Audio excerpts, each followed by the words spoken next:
Viver Bem, oferecimento show de prêmios Nordestão. São muitos prêmios para você ganhar.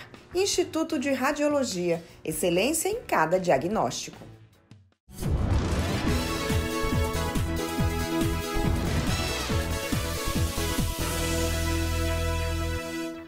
Bom dia, mais um sábado, mais um Viver Bem entrando no ar para levar, como sempre, muita saúde e muita qualidade de vida para você e para toda a sua família.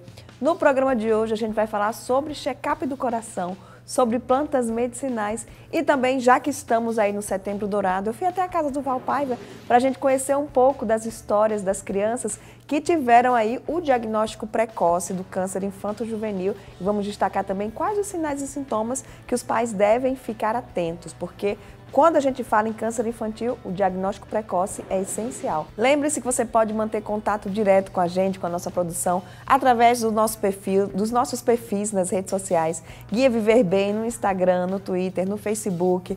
Tem também o nosso site, o guiaviverbem.com.br, que é atualizado todos os dias com novas notícias e novas informações para ajudar você a viver bem. E ainda o nosso canal no YouTube, TV Viver Bem, que você pode assistir tudo que é exibido aqui na Band, qualquer hora da semana, qualquer dia da semana, qualquer hora do dia, né? Então fica ligadinho, o Viver Bem de hoje está no ar.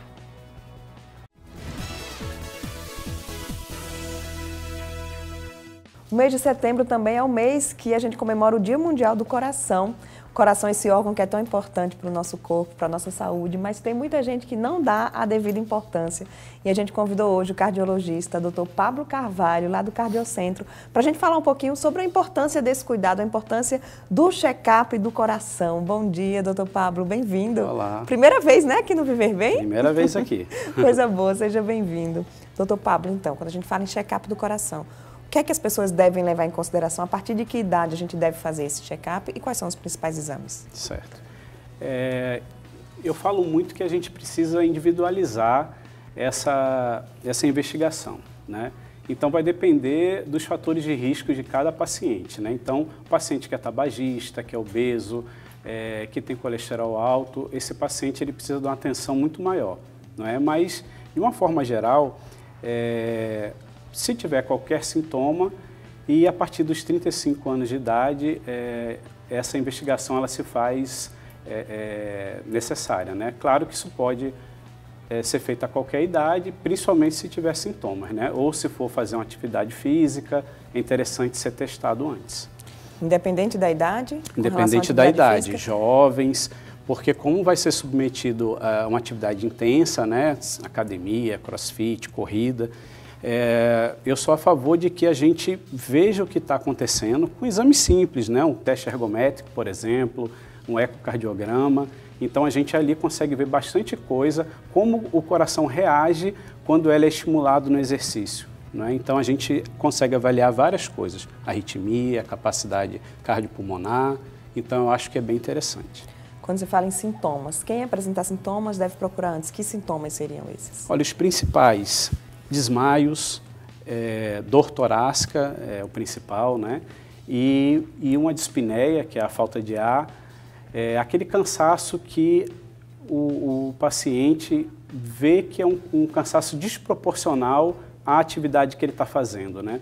Então, isso pode ser sinal, sim, de doença cardíaca, né? Com que frequência, né, gente? Mulheres, por exemplo, mulher todo ano ela sabe que ela tem que ir na ginecologista para fazer o preventivo, fazer essa avaliação. Quando a gente fala em saúde do coração, também tem que ser anual ou não, dependendo do resultado do primeiro exame? Sim, a partir dessa idade, né, 35, 40 anos, a gente pede que seja anual, sim, tá? Fazer esse check-up. E você falou das mulheres, é interessante. Aqui a gente tem a cultura no Brasil, a mulher não deixa de ir no ginecologista, né? Isso ela já colocou como prática cultural, né? Já o cardiologista não, elas geralmente esquecem, né? E a mulher acha que não infarta, né? E ela, de fato, tem a proteção do hormônio, né? Hormônio feminino, só que após a menopausa essa proteção deixa de existir e geralmente é nessa faixa que a mulher começa a ter os problemas cardiovasculares. A mulher que faz reposição hormonal, ela mantém essa proteção ou não? Não, os resultados dos hormônios sintéticos não foram comprovados os mesmos benefícios cardiovasculares do que o hormônio natural, né? Então, como se proteger, doutor? Eu sou mulher, já vou aproveitar para fazer a consulta. Como a gente pode se proteger, então, se a gente perde essa proteção natural? Certo. A proteção é a mesma com qualquer indivíduo, né? Que são o controle dos fatores de risco. Então, é uma vida com atividade física diária, ter atenção com a pressão, ver se a pressão está normal, colesterol, cessar tabagismo. Então, o grande segredo do controle das doenças cardiovasculares é o controle desses fatores de risco, né? E uma atenção também que eu não posso deixar de citar é o histórico familiar. Se na sua família você tem pai, mãe, irmão, tios de primeiro grau com algum evento cardíaco, tá? Isso também entra, não só o infarto, mas o AVC também, que são as doenças cardio e cerebrovasculares. Vocês precisam ter um cuidado especial. E o cardiologista que vai cuidar de vocês também, né? Porque é uma doença que ela se manifesta com bastante frequência nos descendentes. E assim, o que a gente percebe é que não tem muito sintoma, né? Quando acontece, quando a doença vai dar sinal, já é um infarto, já é algo mais grave. Exato. Algumas pessoas têm a sorte, né, de desenvolver algum sintoma antes de ter o evento propriamente dito. Mas uma parcela bem considerável, o primeiro sintoma, o primeiro evento, inclusive, é seguido de morte, né, de óbito. Olha aí, então vamos cuidar do nosso coração, gente. Uma dúvida também, o infarto na mulher, ele é mais grave ou é a mesma coisa no homem? Não, em termos de gravidade, não. O infarto ele é sempre, né, uma entidade clínica muito grave. Um dado aqui que a gente levantou é que geralmente a cada 3 pessoas que infartam, ela não chega a ser socorrida, tá? Isso tanto no homem quanto na mulher, né? Então isso aí é mais um mito, que o infarto na mulher é mais grave, né? Na mulher, às vezes, a sintomatologia do infarto ela não é tão típica quanto no homem, então isso dificulta o diagnóstico. E isso pode atrasar, né, o diagnóstico e com isso agravar mais o estado de saúde dela. Eu lembro que já conversando um dia com um cardiologista aqui, a gente conversou da questão da mulher. Não, deixa, é só um mal-estar, é uma angústia e vai deixando passar. Sim, não pode. Se o paciente está sentindo alguma coisa estranha, que, poxa, ninguém melhor do que a própria pessoa para identificar isso. Não, eu não estou bem. Pode ser um mal-estar gástrico, mas pode ser um infarto, pode ser uma angina. Então, na dúvida, procura um médico, procura alguém que você confia para fazer uma avaliação pormenorizada. Porque pode sim, pode ser. A gente percebe hoje muitos sintomas, a questão do pânico, né? Que a mulher, ou até mesmo o homem, mas eu vejo que é mais frequente a mulher, começa a sentir todos esses sintomas e vai para o hospital e os próprios médicos acham que não é nada, tal. Como lidar com isso, né? A mulher que está assistindo aí o programa, que já deve ter tido algum evento como esse, de pânico, achar que é algum problema do coração, mas não é. Certo. Então, identificado um sintoma que é um sintoma novo, não é? Eu acho que a minha opinião é que você tem que procurar um pronto-socorro, sim. Lá você vai ter uma avaliação especializada. Se tratar de um estresse, de algum transtorno de ansiedade, o médico vai lhe informar, vai lhe orientar e você vai procurar depois um atendimento, né, para controlar essa ansiedade, né, com psiquiatra, psicólogo, mas de uma forma que você já volte para casa segura e tranquila de que não se trata de nada mais grave. Melhor não arriscar, né? Melhor tirar a dúvida. Jamais, jamais. Isso é bem comum, viu? Doutor Pablo, com relação aos exames, eles estão mais modernos hoje para ajudar nessa questão do diagnóstico dessas doenças cardíacas? Sim.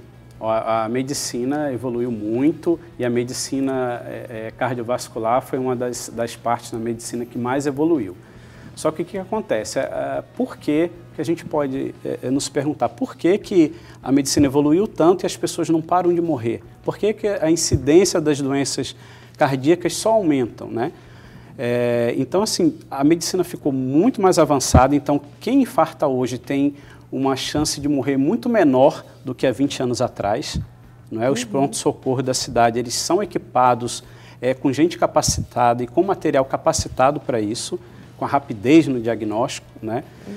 Só que as pessoas, elas obtêm a informação, mas elas não colocam isso em prática. Então as pessoas continuam sem fazer atividade física, continuam fumando, continuam engordando, não é? Então isso, como a gente não mexe nos fatores de risco cardiovascular, a incidência de doença cardiovascular continua aumentando, então, apesar dos avanços.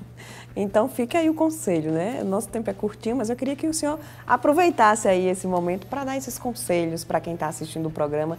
A gente bate muito aqui toda semana nessa tecla, nessa questão dos hábitos saudáveis, e que é uma coisa que ninguém pode fazer por você, né? É só você mesmo que tem que decidir e colocar em prática. Exatamente. O que é que seria, assim, o principal? Pode puxar a orelha aí desse povo e dar suas dicas. Acho que a dica principal aí é focar numa vida equilibrada, não é? Sem exageros. Acho que a gente pode, não precisa deixar de estar fazendo nada, mas tudo com equilíbrio, não é? Tentar ter uma noite de sono boa, se alimentar de forma regrada, né? Evitar os lanches rápidos, estar sempre de olho nos fatores de risco, né? Que foram aqueles que a gente falou aqui, os principais.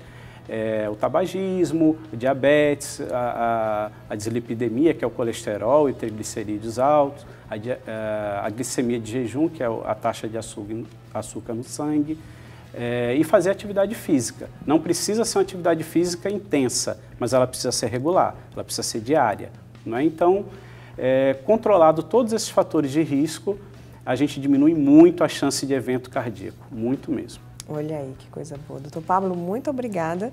Volte sempre aqui no nosso programa. Eu que agradeço. Volte sempre mesmo aqui no Viver Bem. E a gente vai para um rápido intervalo e já tem mais Viver Bem para você.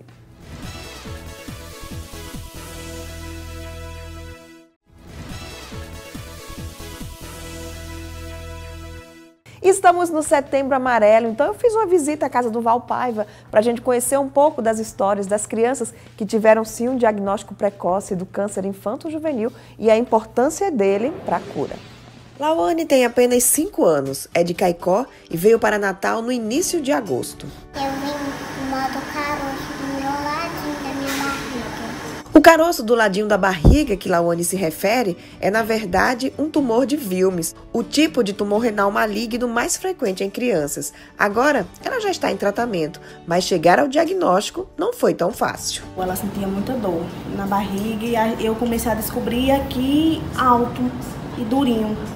Em Caicó a gente rodou muito por vários médicos, cada um diagnosticava uma coisa diferente. Um dizia que era o baço dela que estava crescido, outro dizia que era verme, outro disse que era uma hérnia. Foram vários diagnósticos para me poder ter como é que chama, coragem para bater uma ultrassonografia por conta própria, porque ela sentia muita dor. E tudo, eles mandavam comprar medicamento e não estava resolvendo, pelo diagnóstico deles.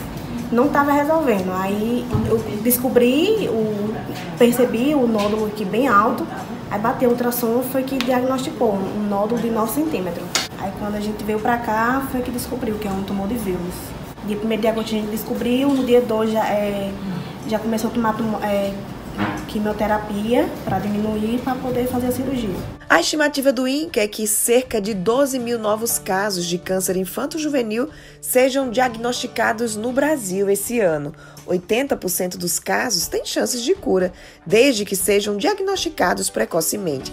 E é exatamente para informar a população que foi criada a campanha Setembro Dourado. Ela é promovida pela CONIAC, a Confederação Nacional de Casas de Apoio à Criança com Câncer em todo o Brasil, né? Onde instituiu o Setembro Dourado como um mês para a gente alertar sobre os principais sinais e sintomas do câncer e para se trabalhar o diagnóstico precoce. Então, são muitos os exemplos, muitos pacientes que aqui já conseguiram chegar através dessas informações, dessa divulgação maciça. Quanto mais a gente divulga, mais as pessoas se informam. O principal apelo da campanha Setembro Dourado é que os pais fiquem atentos aos sinais e sintomas do câncer infantil.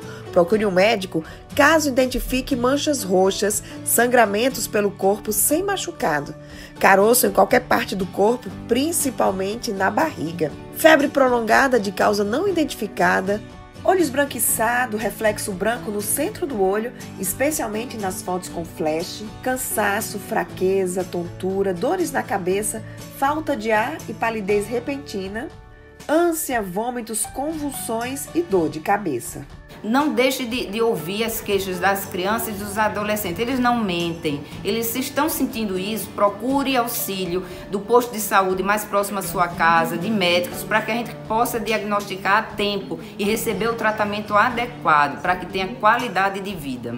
E para as crianças que já receberam o diagnóstico do câncer infantil, um pouco de cor e alegria é fundamental para que elas possam encarar esse processo de tratamento. Esse painel, por exemplo, foi pintado por essa artista plástica em parceria com os pacientes aqui da Duval Paiva. Fizemos 2 segundas-feiras, né, com as crianças, interagindo.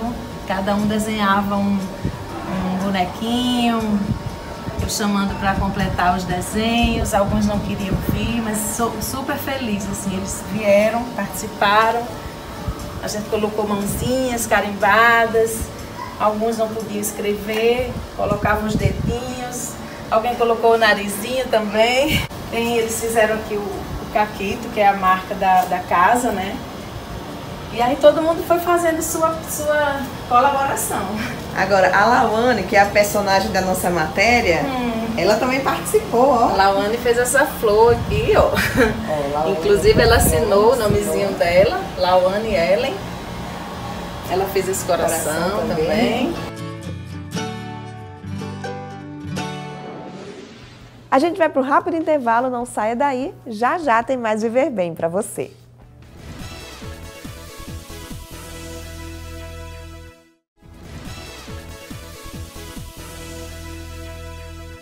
Já estamos de volta agora para falar sobre o uso de plantas medicinais. Eu tenho certeza que você já recorreu alguma vez a alguma planta medicinal para tratar alguma doença, algum mal-estar. Sobre isso a gente vai conversar com o Dr. Edivaldo Micali, que é farmacêutico, estudioso dessas plantas medicinais, né, doutor Edivaldo? Olá. Bom dia, bem-vindo ao programa.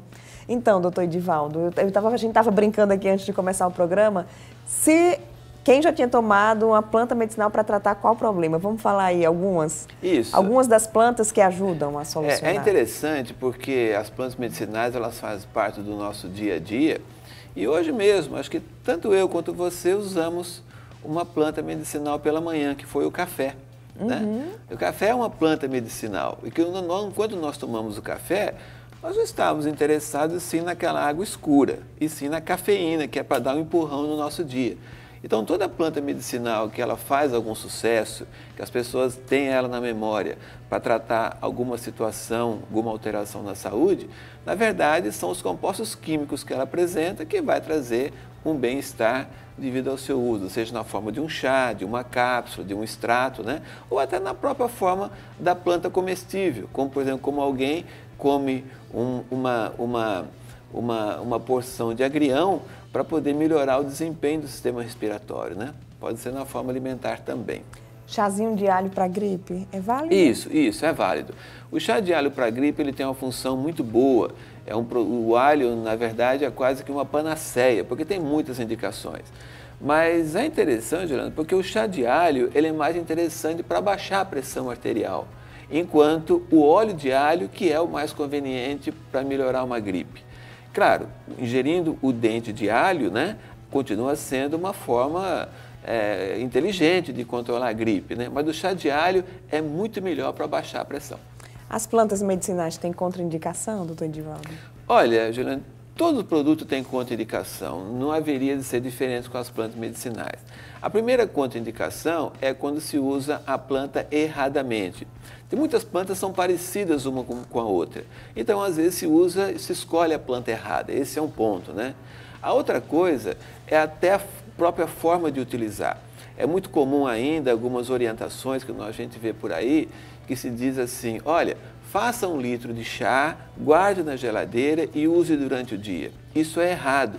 Quando a gente faz aquele chá pela manhã, no decorrer do dia, os compostos químicos que estão nesse chá, eles têm um decaimento e o produto deixa de ter a função dele. Existem muitas reações que acontecem ali. Então, o chá, ele é bem indicado quando ele é preparado na hora e tomado logo após estar morno ou frio, imediatamente a preparação. Doutor Edivaldo, quando a gente fala em plantas medicinais, tem toda aquela questão cultural. A gente volta muito no tempo para as nossas avós e elas acreditam mesmo que aquilo ali vai fazer efeito e realmente faz. Mas a gente também vê uma descrença atualmente, né? Onde é que fica? O que é que a ciência comprova dessa cultura popular? Olha, Juliana, a existência de medicamentos no planeta é muito recente. Veja, até praticamente meados do ano 1700, a gente não tinha remédio disponível. As pessoas se tratavam como? Se tratavam com o que tinha na natureza, com plantas medicinais. Tanto é que era eficaz que nós estamos vivos, nós somos descendentes dessas pessoas que nunca usaram remédio, né? Somente agora, com a urbanização, é que as pessoas passaram a usar mais medicamentos industrializados. O primeiro medicamento que fez o grande sucesso no mundo foi a aspirina. E a aspirina, ela é extraída de uma planta chamada salgueiro, que é o Salix alba, que no Brasil está incluído, inclusive, no SUS, né? Isso foi no final dos anos 1800. Então, só no final dos anos 1800 que apareceu um grande medicamento, inclusive extraído de plantas. Para quem tem descrença das plantas medicinais, é importante lembrar que praticamente 70% de todos os medicamentos que se consomem hoje, a informação que se teve foi de derivados de produtos naturais. Com o desenvolvimento da química, se transformaram em produtos de síntese. Mas a grande maioria dos produtos são assim. Por exemplo, nós estávamos falando há pouco sobre problemas cardíacos, arritmia, e um dos grandes medicamentos é a Digitalis purpurea, que é uma planta de onde se extrai a digoxina, né? Então, praticamente toda a base nossa de tratamentos para os produtos, as doenças hoje, são originárias de produtos naturais e especialmente as plantas. Doutor Edivaldo, quem está assistindo, quem não quer, né, se render aí à questão dos medicamentos alopáticos, mas tem que ter informação, como saber qual a planta correta? Olha, a primeira coisa é que hoje a gente não precisa sair dando tiro para todo lado. Hoje a gente já tem informações e pesquisas muito concretas. Veja que existe hoje 12 plantas medicinais que estão implantadas como fitoterápicos no SUS e mais 71 plantas que são referenciadas pela Anvisa. Então, hoje as pesquisas avançaram muito e as pessoas que têm interesse em utilizar uma planta medicinal, basta ela procurar um médico que trabalha com isso, o farmacêutico que pode orientar, né? Veja, hoje a gente tem a reposição hormonal na fase de menopausa, que pode ser química, mas pode ter uma reposição fito-hormonal à base de isoflavona da soja. Isso é concreto, isso é seguro. Então, as pessoas que têm interesse em buscar um tratamento com plantas medicinais vão encontrar informação segura, sim. Informações concretas e com dados de base de pesquisas muito consistentes, né? Baseado em evidências, né? Tanto é que, tanto a nossa Agência Nacional de Vigilância Sanitária, ao escolher 71 plantas, escolheu baseado em evidência. Ao escolher 12 fitoterápicos que estão no SUS hoje, mais uma vez baseado em evidências também. Olha aí, quando a gente fala em fitoterápico, as pessoas voltam muito para o natural e o que é natural você pode consumir sem moderação. Faz mal exagerar no Olha, uso de dizem que até fitoterápicos? dinheiro demais faz mal, né? Então, obviamente que plantas medicinais também. A primeira situação é de usar somente quando se tem necessidade. Não há porquê de usar um produto quando não se precisa dele, né? Mas é necessário usar com moderação, sim. Por quê? Porque o que faz efeito em uma planta medicinal são os compostos químicos que estão na sua constituição. Então, ao utilizar de maneira exagerada uma planta medicinal, nós estamos usando exageradamente os componentes químicos dela. Isso, obviamente, pode trazer um efeito colateral. Vamos pegar algum exemplo aqui. O excesso de uso de chá de camomila. Camomila a gente acha que é uma planta simples, né? Mas a camomila tem os seus flavonoides, que são os seus componentes químicos que dão uma acalmada no paciente, que melhora o desempenho do sistema digestivo. Mas o excesso pode diminuir a agregação plaquetária. Se a pessoa tomar muito chá de camomila e for extrair um dente, ela pode ter uma hemorragia. Se ela utilizar muito chá de camomila e tiver um acidente, ela pode ter um sangramento anormal. Então, é necessário cuidado, é necessário a gente ter controle, sim. Então, as pessoas precisam procurar sempre informação. O boldo é bom para quem está aí com mal-estar, comeu demais? O boldo tem os seus princípios amargos, né, que estimulam a produção de bile. Aumentando a produção de bile, ele vai facilitar a digestão de gordura. Então é muito interessante o boldo para aumentar o desempenho hepático, o desempenho do fígado, especialmente para a digestão de gorduras. Mas o boldo continua sendo o boldo, a alcachofra, né? Carqueja, são 3 produtos que têm seus princípios amargos e aumentam a produção de bile. Doutor Edivaldo, a gente percebe uma busca muito grande por questões voltadas ao emagrecimento e tem muitos fitoterápicos que as pessoas fazem aquelas fórmulas com vários fitoterápicos para emagrecer. Tem algum realmente comprovado que ajuda nesse processo? Olha, existe sim, mas eu não poderia deixar de falar das loucuras que existem por aí.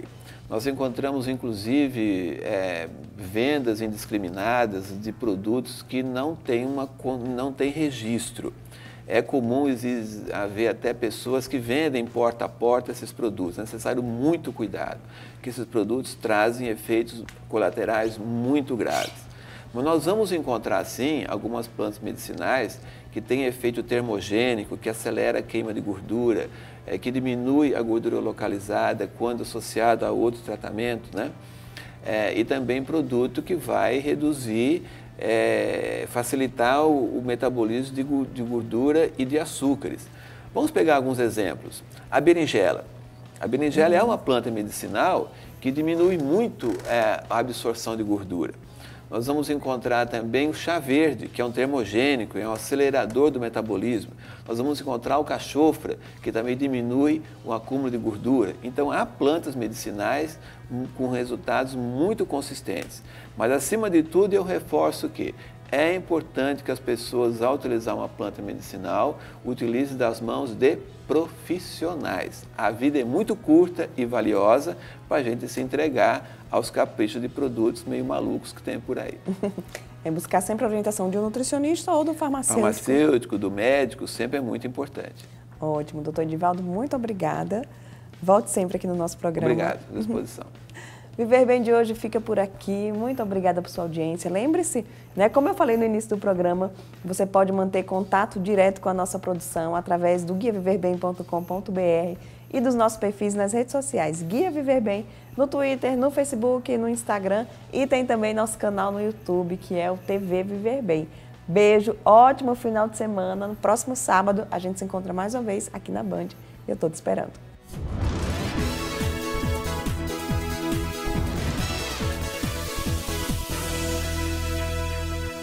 Viver Bem, oferecimento show de prêmios Nordestão. São muitos prêmios para você ganhar. Instituto de Radiologia, excelência em cada diagnóstico.